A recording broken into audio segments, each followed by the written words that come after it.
Hello everyone, this is John Galt speaking, here with a overview video for a new product that is going to be on the UE4 marketplace called Multiplayer TPS Basic, which stands for third person shooter. So this is a multiplayer project. It supports the Steam API, the basic implementation of Steam. So I guess to start out with, this is set up to be a co-op style game. So I'm going to go ahead and just run through the little basic menu that is included. I include this little menu with all my products. So single player, if you clicked to join the single player, this is essentially exactly the same as the multiplayer. The only difference is that this is not a visible listen server, meaning other players cannot find it and join it. Okay, so that's all it is. Just in case you wanted to, play a package build without having others join you. This supports 5 players, a 5-player co-op. So I'm going to go ahead and run through the menu again just to show you guys the little menu. So if you click multiplayer, you have the option to host or join. You can go back or quit the game. So I'm going to go ahead and host. And once you host, it basically just spawns you in. And then the other player would be able to do find games, and it will do a search, and it should find this server that is hosted here on the left screen. And then you just simply click here to join, and voila, you are both now officially on the same map. Okay, now this is multiplayer, but I'm not going to play through much of this in these 2 little windows. So everything that you guys see here does replicate and work in multiplayer. So as you can see, it does have the name. One last thing here, it does have the name above the player's head. When you're not playing online, meaning you're not playing with your Steam overlay open in the background, it is simply going to display the name of your computer with 4 random digits tied to the end of it. So you can see this one is, well, I can't really see it that good. It's F4 something C3. And then the other one is 970E. So once you're playing on Steam, however, that will actually be your Steam name. Okay. This also includes a player list. So if you hit the P key, you can see that it will display the players that are connected. And once again, it shows your Steam name when you're actually playing with Steam. And that's on a toggle. So you hit P, and it'll toggle the player list on and off. And there's also an in-game menu. So if you hit your tab button, you can see that you can either resume, go to the main menu, or quit. That is also on a toggle. So you can hit tab, and it will open and close that menu. Okay, now the rest of this, I'm going to do in a single screen just so that it's bigger and you guys can see better. But just keep in mind, everything that you see replicates. So I'm going to go ahead and host up a game, and I'm going to make this full screen. And essentially, we'll just go over the controls. So you can see that I included some instructions in here on both sides of the walls here. It says multiplayer TPS basic. Press tab. So the tab button is the in-game menu. Press P for the player list. So that brings up your player list. Press Z to force respawn. So basically that's your suicide switch. So if you hit your Z key, it will throw you into a ragdoll and you will respawn over at one of these random spawn points here. Okay. Mouse look, of course. So you look around with your mouse. WASD movements. So typical WASD. Toggle weapons is your Q button. So that cycles through your weapons in order: primary weapon, secondary weapon, and heavy weapon. R does your reload. So you gotta have you gotta need ammo before you can reload. So you hit the R button, and it'll do your reload for you. Hold E to pick up weapons. We'll get to that one in a second here. Now, also over to the side, you'll see that the number 1 button does primary, number 2 does secondary, number 3 does heavy. So if you don't want to cycle through your weapons by pressing the Q button and you want to grab a weapon directly, you can just press that button. So number 3 will grab your heavy weapon. Number 2 will grab your pistol, sidearm, and number 1 will grab your primary weapon. Okay? All right, spacebar does the jump. Left shift does sprint. Now you can only sprint forward, forward left, and forward right. So that's the only sprint that you have. You can't sprint backwards or sideways. Let's see here. Left control does the crouch, and then you also have your typical WASD movements in the crouch mode as well. And then middle mouse does your sniper rifle, and we'll get to that one in a minute. And also there's a note here that says map travel only works in standalone or packaged builds. So you cannot do map travel in editor. You either have to package it out or you have to be in a standalone version.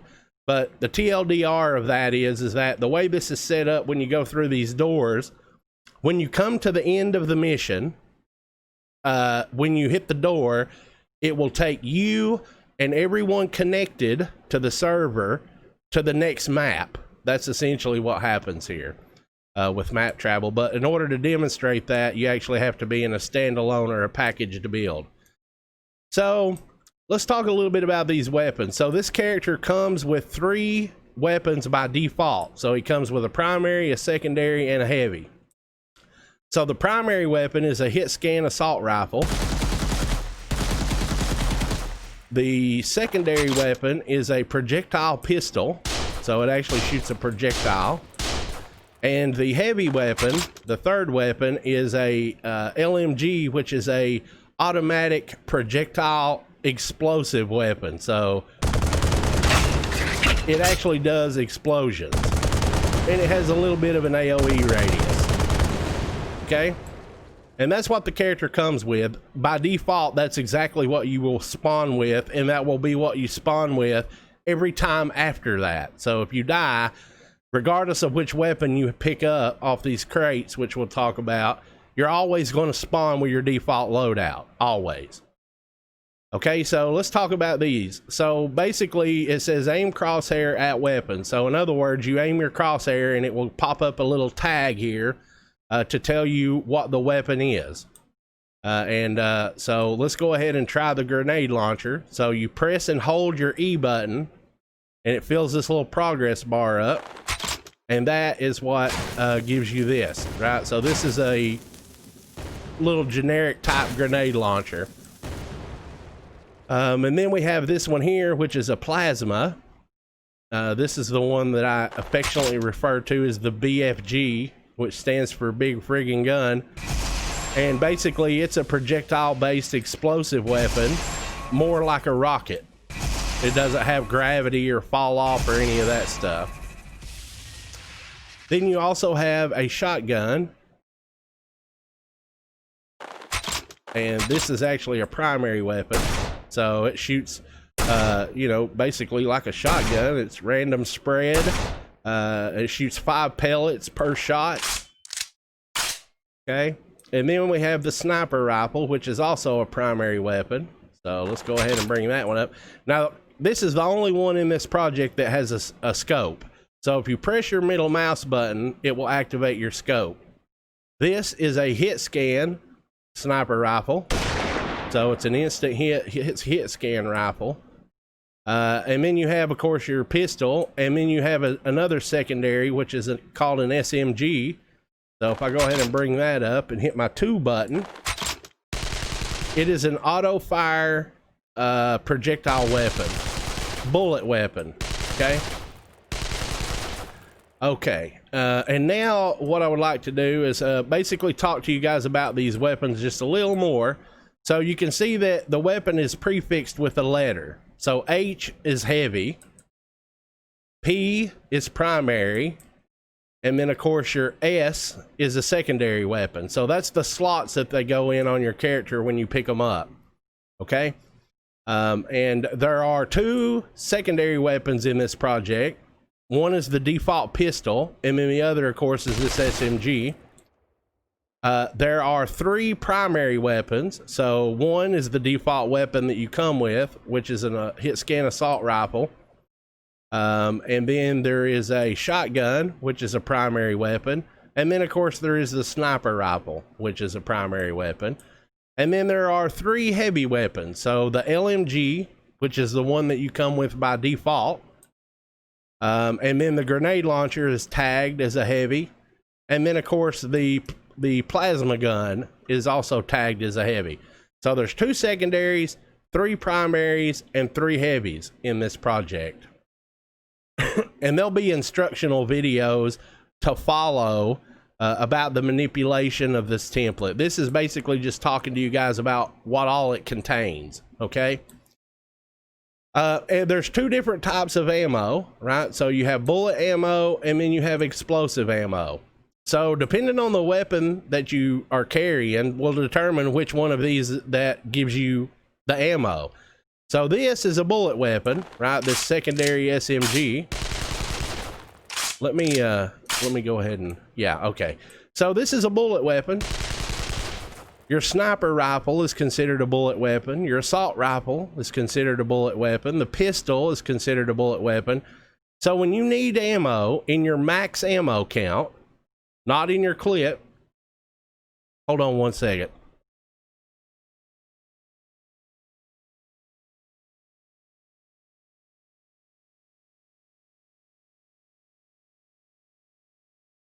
Sorry about that.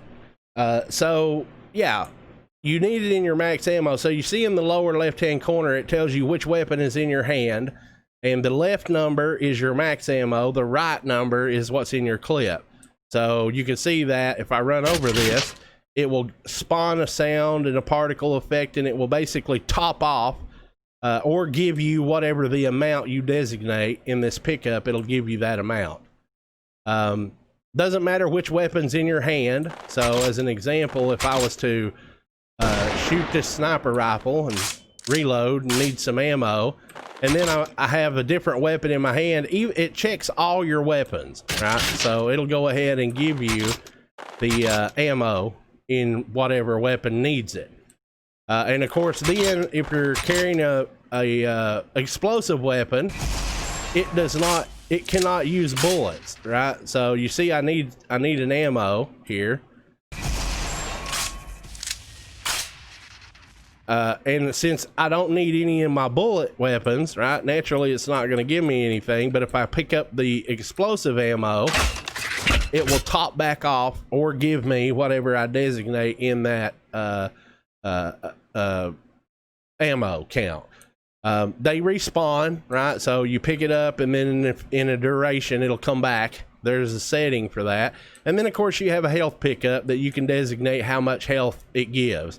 I think currently it's set to 25, so it won't give you any health if you don't need any health. Okay.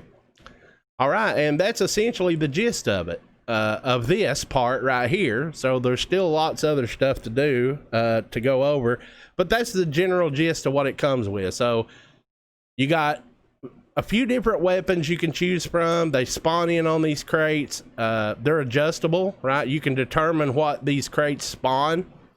Once again, there'll be videos talking specifically about the usage of this. This is basically me just telling you guys what all you can expect that this comes with. Okay. Now, the next thing that we're going to cover is the door. So the doors are automatic. You don't have to interact with the door. You just walk up to the door and the door will automatically open. These doors also serve as a checkpoint system. So let me go ahead before we aggravate the AI here. Let me go ahead and just open the map, and let's talk a little bit about these maps. So I include two maps in this project for you guys. This is test map 1. So let's talk about these doors a little bit. So these doors, once again, you walk up to it, it will automatically open. Now, the next thing that it does is it destroys all these spawn points that are located right here, your initial spawn points, and it spawns some new spawn points right outside this door here. And so basically this door serves as two purposes. It's a door, and it's also a checkpoint system. So as you're working your way through this mission, and we're not going to play through this whole mission because it'll take forever, and this is actually kind of hard, believe it or not. So as you're working your way through, remember this is meant to be a co-op. So let's say you clear this room here and you make it to the green door. Now, when you enter the trigger and it opens, it will move the spawn points. Essentially, they will no longer be outside of this white door. Your new spawn points will be here in front of this green door. And that holds true throughout the entirety of playing through this mission here. And so the reason for that should be pretty obvious, right? So as you're moving your way through these rooms, you're going to come to a point where you're a pretty great distance away from where you initially spawned in. So this means if you die trying to finish off the purple room, you don't have to restart all the way back here at the beginning. You spawn right in front of the purple door. So that's the main thing, right? It keeps you from having to run all the way from the beginning all the way back to where you made it to. The second purpose that it serves is that if someone joins you, remember this is co-op, if someone joins you and you've already made it to the purple door, they're not going to spawn in here wondering where you are. Instead, they're going to spawn in front of the same door for the room that you're currently trying to beat. So it helps keep players together, too, essentially. Okay, and the next thing that we'll talk about is we're going to trigger this AI, right? So let me go ahead and spawn. Actually, you know what? Before we do that, let's just do a simulation here. So let's do a simulate here, and this will give us our free cam where we can just kind of observe what this AI does. So this will give me a little opportunity to talk about it without having to dodge everything. So these AI, you can see that there are various different colors of AI. So essentially I went with the MMO trope, right? You guys know white is low quality junk. And then you go up the scale: white, green, blue, purple, and orange. So I kind of kept that theme with these enemies. So the white enemies are carrying secondary weapons. So they'll either have a pistol or the SMG. The green dudes carry a shotgun. The blue dudes carry an assault rifle. The purple dude can carry either a plasma gun or an LMG. And then the gold dude, the orange dude, he's a sniper, right? So he's pretty much the most lethal. He can get you pretty easily. So this AI, one thing I want to mention here is that I'm not using any behavior trees, any EQS, any of that. All this is done with the enemy blueprint, the enemy character, and an AI controller blueprint. That's it. There's no behavior trees, none of that stuff. And so essentially what they do is they just wander around, right? And when you go into this room, they will do a couple different things. They got a couple different behaviors. And so we'll kind of go over those as we play a little bit of this here. So that's essentially the idea with the AI. And then, of course, the rooms are supposed to progressively get harder. And this is, once again, just a little placeholder map. You guys could, will be building your own maps, I'm sure. But the idea is that the white room is the easy room. The green room, you ramp things up, make it a little bit more difficult by, adding some more enemies, more powerful enemies like snipers and, lots more of the LMGs and the heavy machine gun dudes. And then when you get to the blue door, you ramp it up again, right? So you make it even harder, put more enemies, more powerful enemies, more turrets if you choose to. But essentially, that's the idea, and it progresses all the way through. It progressively gets harder, and each one of these is built a little differently, just using a little placeholder stuff. And so when you complete the orange room, right, naturally this is the legendary room. So this is the room where everything is supposed to be insanely hard and impossible. So it's got the most enemies, the most turrets, the most powerful enemies, you know, and then you will eventually make it to a door with the tag on top of it called map travel. So this is what I wanted to talk to you guys about. Map travel only works in a packaged or standalone. So the idea would be that when you hit this door, it's going to take you and everyone connected to the server to the new map. In other words, map 2. And then when you finish that map and you get to the door at the end, it's going to take you and everyone connected back to map 1. So basically, I've just got it set on a toggle. If you're on map 1, when you get to map the end, it'll take you back. It'll take you to map 2. If you're on map 2, when you get to the end, it will take you back to map 1, right? And of course, you guys will be modifying that, I'm sure. Okay, and the final thing that we'll talk about, and then we'll go play through this a little bit here, is these auto turrets. Okay, so these auto turrets are not anything spectacularly fancy. They have a radius that they can detect players in. When you get in that radius, the turret will become active and it will shoot at you until you are no longer in that radius. It also, if there's more than one player in this radius of this turret, it randomly picks one and shoots at them, and then in a few seconds later, it will pick a random another one, right? So essentially, it keeps track of all the players that are in the radius, and it might shoot at player 1 3 times, and then shoot at player 2 once, and then shoot back at player 3, right? So it's a little random to it, and it's a projectile-based explosive weapon turret. Basically, it's the BFG, the exact same plasma gun, basically, except this one is automated to shoot at players in the radius, okay? All right, and with that, now what we're going to do is we're going to go agitate these enemies, okay, just to show you guys a little bit of their behavior, okay? It's not stupendously spectacular AI, because honestly, I'm not an AI guy, but it's enough to, you know, give you something to shoot at. Once again, let's not do that. Let's make it a big screen, okay? So let's go stir them up. So first things first is I'm going to pick me up a sniper rifle, and I'm also going to get the BFG because these enemies, once again, they're hard, right? And they're meant to be hard. So I'm going to go ahead and basically you just walk up to the door, you open the door, and of course that auto turret was fixing to start shooting at me, but since I got out of his radius before he shot, it's not gonna. And so basically these enemies are in here. They're ready for, yeah, see? And they will come out of that room.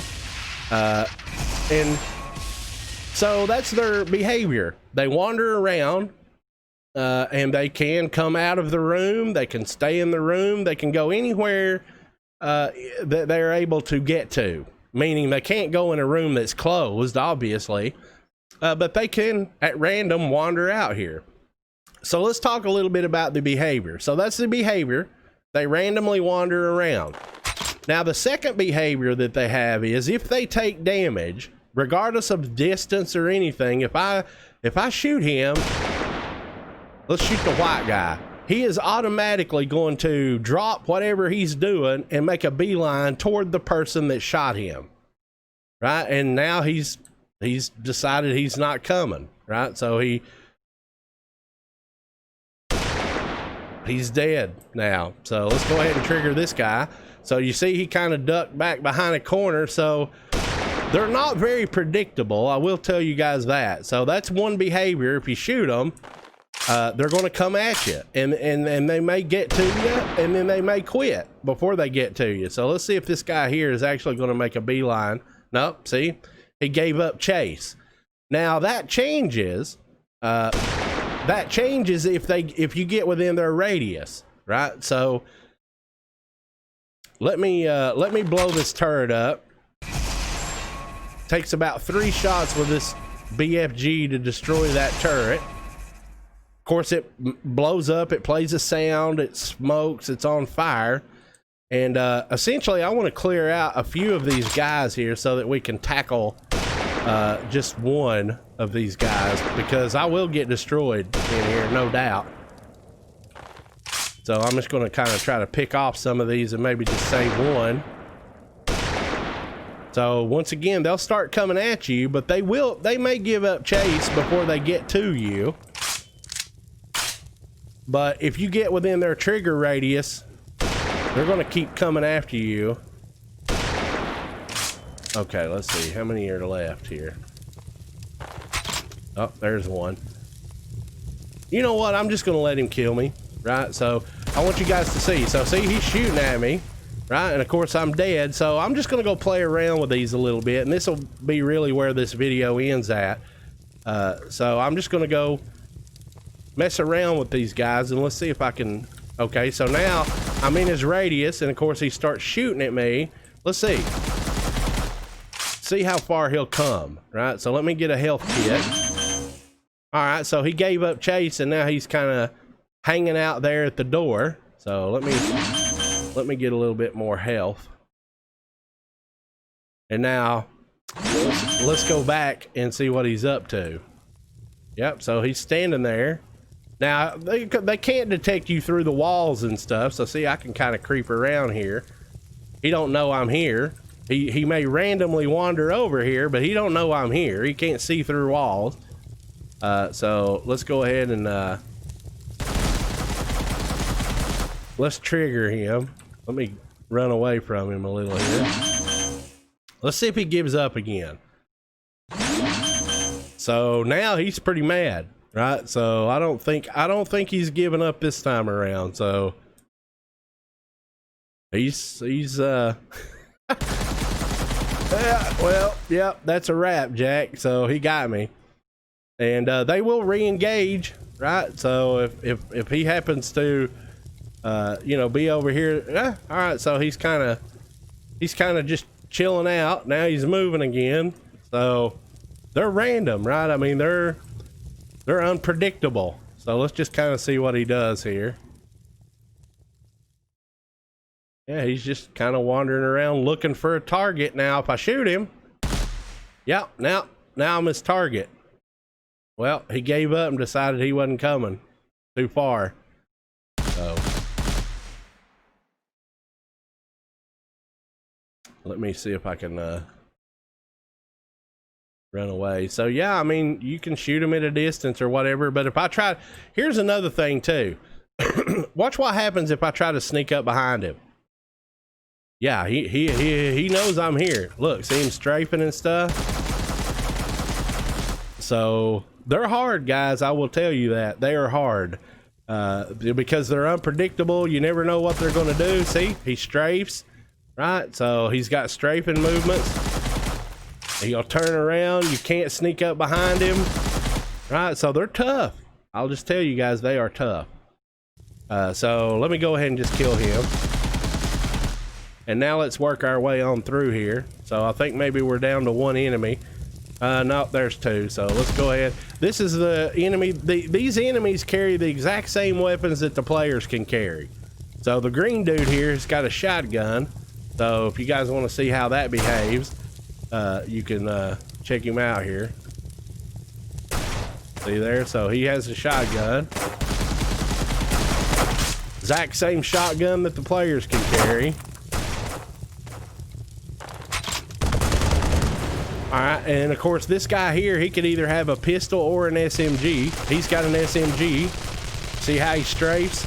Right? So these enemies are pretty fun, actually, to try to beat. Now, of course, he's not I mean, okay, well, I'm dead.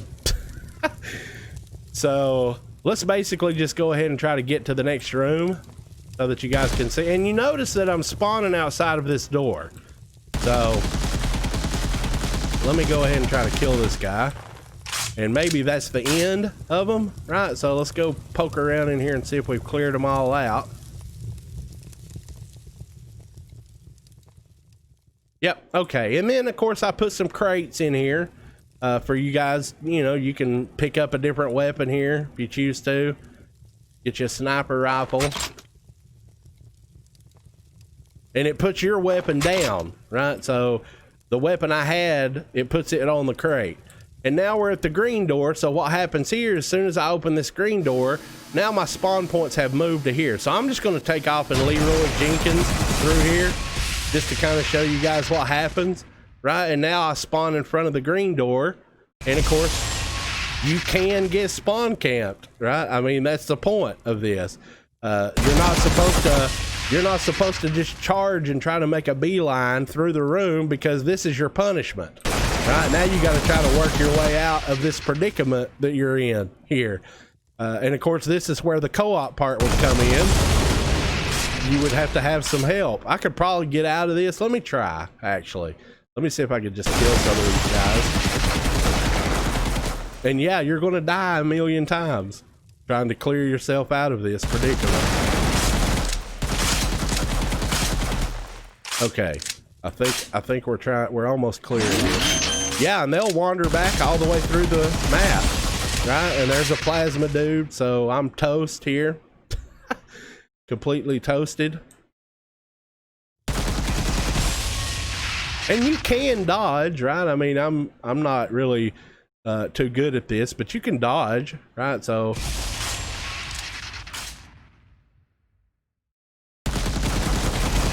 see there, he didn't get me that time. The machine gunner guy got me. But, you know, once again, I'm not going to sit here and try to play through this whole thing. All right. Are we clear now? Okay. So now, see, the idea here isn't to just charge in there. You got to kind of work your way in. And you never know when one of them might poke his head right around this door and start shooting at you. You got snipers up there. You got an auto turret. I'll just let you guys see the auto turret. Now, once again, they're not meant to be deadly accurate. They're really just more of a deterrent to keep you from just, you know, flying right through the mission, is essentially what it is. Okay. All right. And so with that, I'm going to go ahead and end the video here. So I think this is a good overview that we talked about everything that it comes with, all the functionality that it comes with. It's all working for multiplayer. And so look for videos to follow this, talking about how to manipulate the crates to pick which weapons spawn in, how to set the health value of the pickup, how much ammo these ammo pickups give you, how to put an AI character in and set him up and get him operational. So those videos will come after this. This is just the video to talk about all the features that come in this project. So with that, I hope you guys enjoy this.